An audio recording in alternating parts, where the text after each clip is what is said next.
బెల్లంకొండలో bumper offer 3,75,00,000 G+2 4 BHK villa కొనండి. నెలకు 1,00,000 rent guarantee. Terms and conditions apply.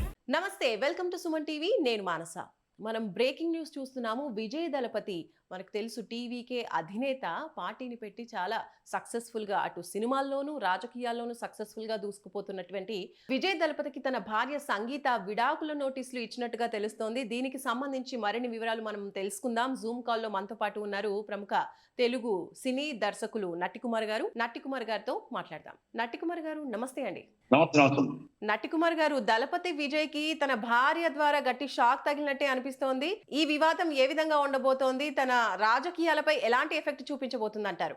ఇప్పుడు ఒకటమ్మా, రాజకీయాలు మీద అంటే కుటుంబ వ్యవహారం కాబట్టి రాజకీయాల మీద ఎక్కువ అంటే ప్రభావం బాగానే లేడీస్ అంటే ఫ్యామిలీ కాబట్టి ఎక్కువ చూపిస్తుంది. యాక్చువల్ గా నాకు ఎస్ఏ చంద్రశేఖర్ గారు వాళ్ళ ఫాదరు ఫస్ట్ ఈ విజయ్ గారి హీరోగా మూవీ ఫస్ట్ మూవీ నేనే డిస్ట్రిబ్యూటర్. First movie distributor. అయితే వాళ్ళ ఫాదర్ తో కూడా విభేదాలే, వాళ్ళ ఫాదర్ మదర్ తో కూడా విభేదాలే. ఇప్పుడు తర్వాత వచ్చి ఫాదర్ మదర్ ను కూడా అంటే యాక్చువల్ గా ఈయన హీరో చేయడానికి ఎంత కష్టపడ్డాడో, ఆయన ఎన్ని ఆయన డైరెక్షన్ టాప్ డైరెక్టర్ అప్పట్లో, ఈయన తీసుకురావడానికి ఎంతో కష్టపడి ఒక టాప్ హీరో చేసిన తర్వాత ఒకనొక టైంలో మనం అన్ని పేపర్లో కూడా చూసాం. మనం ఆయన వాళ్ళ తల్లిదండ్రులు కూడా వదిలేశాడు, పక్కన పెట్టేశాడు. అయితే ఇప్పుడు భార్యను పక్కన పెట్టాడు 5 years. ఇప్పుడు ఒక భార్య 27 సంవత్సరాల ఆమె జీవితంలో మ్యారేజ్ అయ్యి ఈ రోజు నాకు విడాకులు కావాలి అని చెప్పి దాంట్లో రాసింది, చాలా క్లియర్ గా రాసింది. ఏమేమి రాసింది అన్ని మనం చూసాం. అంటే ఒక భార్య అడిగింది అంటే 27 సంవత్సరాల తర్వాత విడాకులు అడుగుతూ ఒక అభియోగం చేసిందంటే మరి ఆయన కోసం మరి ఆయన ఆలోచించుకోవాలా, ప్రజలు ఆలోచించుకోవాలి. అక్రమ సంబంధం వల్ల ఈ విడాకులు కోరుతున్నట్టు తన పిటిషన్ లో అయితే రాసింది. సో దీన్ని ఏ విధంగా చూడొచ్చు? అంటే మహిళా ఓట్లు చీలిపోయే అవకాశం ఉందనుకోవచ్చా? అంటే నాకు తెలిసి పెద్ద ప్రభావమే చూపించదు ఆ పార్టీ. పోటీ అనేది అన్న డిఎంకేకి పోటీ ఉంటుంది. ఈయన థర్డ్ ప్లేస్ లోనే ఉంటాడు. కానీ ఏది ఏమైనా ఈయనకి వాళ్ళ భార్య వేసిన పిటిషన్ లో ఈజ్ అ వైఫ్ అంటే ఎవరో లవరో ఇంకొకరో లేకపోతే బయట ఆమె నాకు సంబంధం ఉందని వేయలేదు. Is the wife. 27 years wife, కాపురం చేసిన వైఫ్ వేసింది. ఏమని నాకు విడాకులు ఇవ్వండి అని అడుగుతూ ఈయన ఎందుకు విడాకులు కావాలి, ఈయన ఎక్కువ అక్రమ సంబంధం ఏంటి అనేది మొత్తం వివరిస్తూ గత కొంచెం ముందులో బీజేపీ అధ్యక్షుడు చేసిన దానికి దీనికి లింకులు కలుస్తున్నాయి. అంటే ఆ రోజు బీజేపీ అధ్యక్షుడు చేసిన దాన్ని అందరం ఖండించాం. ఎందుకంటే అక్కడ హీరోయిన్ ఉంది, హీరోయిన్ నేమ్ ఎత్తాడు కాబట్టి మనం ఎత్తాం. ఇప్పుడు నేమ్ ఎత్తకూడదు, నేమ్ ఎత్తాడు ఆయన చేసాం. కానీ ఏదైనా ఒక రాజకీయ నాయకులు అంటే రాజకీయం అంటే ఇలాగ అయిపోతుందా అనేది మనకు అర్థం కావట్లేదు. రాజకీయంలో విలువలు పోయాయి, రాజకీయంలో నిబద్ధత పోయింది.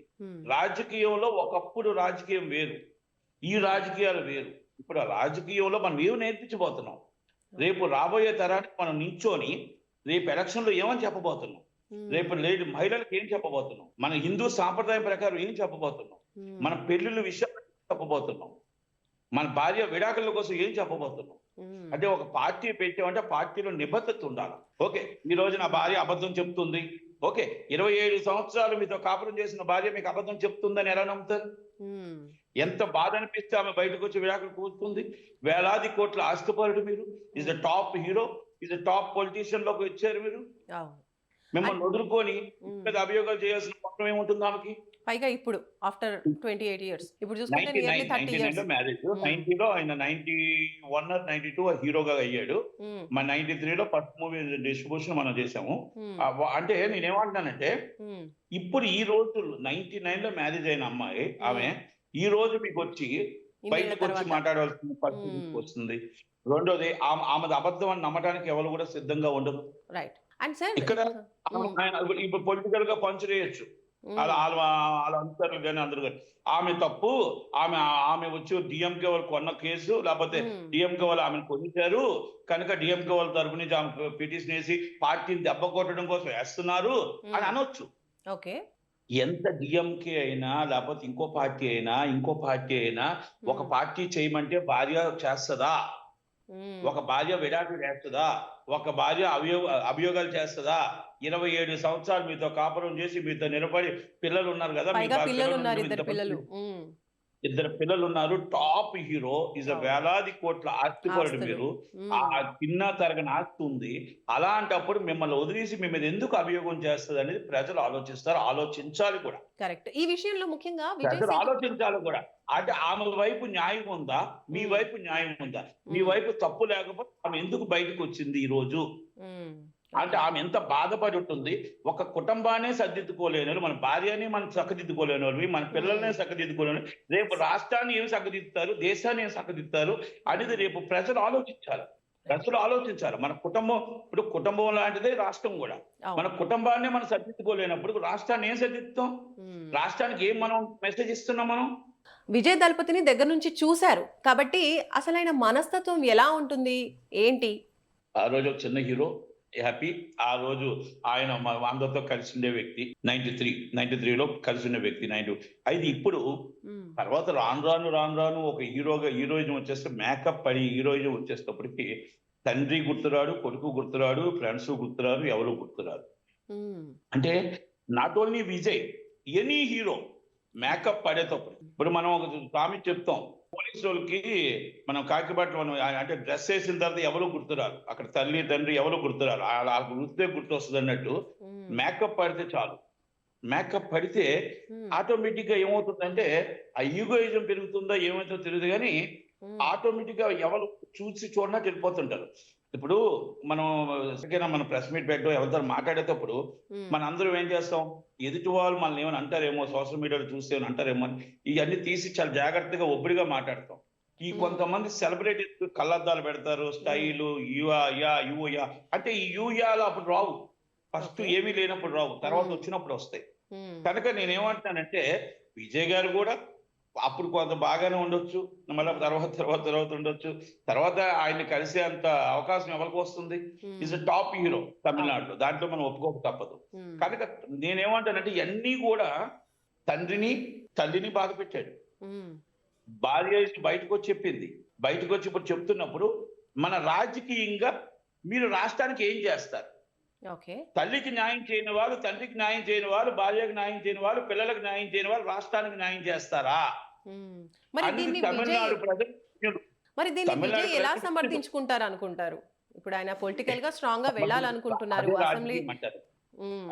రాజకీయం అదే అంటారు. హ్మ్. రాజకీయంలో అన్ని సమర్థించుకుంటారు కదా! హ్మ్. ఓకే. రాజకీయంలో ప్రతిదీ సమర్థించుకుంటారు. సమర్థించుకోవడానికి ఏముంటుంది? అదే హ్మ్. నేను మీకు ఇందాక ఒక మాటలో చెప్పా. హ్మ్. ఈమె సమర్థించుకుంది జనాలు నమ్మరు. నమ్మే పొజిషన్‌లో లేరు. ఓకే. ఆమె మీద ఏ అభియోగం వేసినా, నా హ్మ్. భార్య ఈరోజు డీఎంకే వాళ్ళు చెప్పారు, లేకపోతే ఇంకో పార్టీ వాళ్ళు చెప్పారు, ఇంకో పార్టీ వాళ్ళు చెప్పారు, నా పార్టీ దెబ్బతీయడం కోసం, నాకు ఓట్లు దెబ్బతీయడం కోసం, నా రాజకీయంగా ఎదుగుదల దెబ్బతీయడం కోసం, ఈరోజు నా భార్య ఏసింది, నా భార్య విడాకులేసింది, నా భార్య నా మీద అక్రమ సంబంధం చెప్తుంది అని అన్నారనుకోండి. హ్మ్.